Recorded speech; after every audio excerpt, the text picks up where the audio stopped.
The Indian Constitution has safeguarded the Waqf property. It is so secured and so stable, but unfortunately this anti-Islamic, anti-Muslim government, the NDA, the BJP government, which is run by the Prime Minister Modi, it is trying to usurp, eat the property of the Muslim.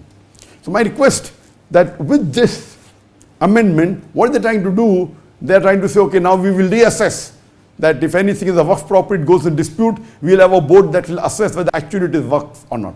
What is this? It's secured, no one can interfere with it.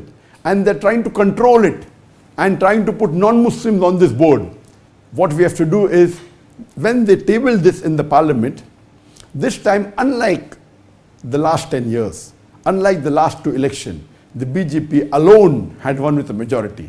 But in the recent election, they have a coalition government. And the opposition is also quite strong. Previously, no opposition even had 5% of seats. So to be a leader of the opposition, you have to have minimum 5% seats of the parliament. The Indian parliament has 543 seats. You have to have minimum 54, 55 seats. And this time, of course, there's an opposition which is strong, and they took objection. That is the reason it has been sent to the Joint Parliamentary Board. And the Joint Parliamentary Board has given a time limit till 13th of September. If any Muslim has objection, they can take objection.